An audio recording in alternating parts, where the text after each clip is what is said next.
We've just completed our discussion of the major grammar rules that will appear on the SAT, but only about half the questions, maybe a little bit more than half, depending on how you slice them up. A little bit more than half the questions have to do with grammar. The other half are these rhetorical skills questions, and this is what we're going to turn our attention to over the next set of videos.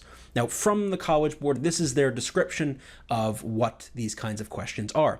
So they say the SAT writing and language test asks you to be an editor and improve passages that were written especially for the test, and that include deliberate errors. So here, we've already done the errors that are grammatical, but now we're going to be moving into ones that are more stylistic, that more have to do with the content and the argument and the structure of the essay as a whole. So the kinds of things you'll have to do, for example, is improve the way passages develop information and ideas, make a passage more precise or concise, or improve syntax, style, or tone, analyze a passage's organization and its impact. So for example, you might be asked to see how certain words or structural changes improve how the essay makes its point, how well the sentences fit together, passages fit together, and so on, and more. So really it's, imagine you're editing someone's essay, like a friend's essay or something, or your own essay for that matter.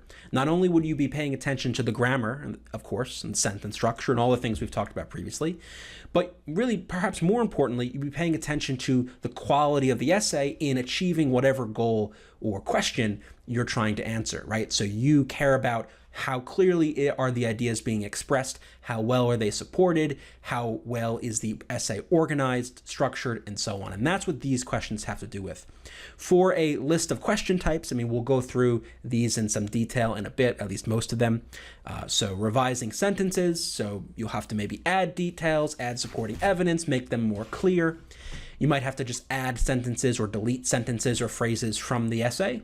You might have to look at how you can create transitions, smooth transitions between paragraphs and within paragraphs. And we'll take a look at a particular type of these that come up a lot, which I call opening word questions. You'll have to look at the logical arrangement of sentences. These are those questions where you have to take a sentence and determine if it should be at the beginning of the paragraph or somewhere in the middle or at the end. So you have to place the sentence in the most appropriate location. You'll have to integrate passages with graphs, charts, and other figures. So this is just like on the reading test where you're going to have to look at graphs and figure out how they fit with the passage. Here you're going to do the same thing, but you might have to pick the best conclusion that you can draw from that passage that could fit within the essay. So very similar in many ways to what you're doing in the reading test. And then there are some other ones. So supporting or summarizing a main idea, determining the author's intent and how well the passage communicates that intent, things like stylistic pattern. So there's a number of questions, but the ones in bold are the ones that are the most common, and they're the ones that we're going to look at more specifically with sample questions and with just general discussion about how to tackle them. So let's move on to the first video on this topic. In this next video, we're going to go over the 4 major principles that you can use to answer rhetorical skills questions.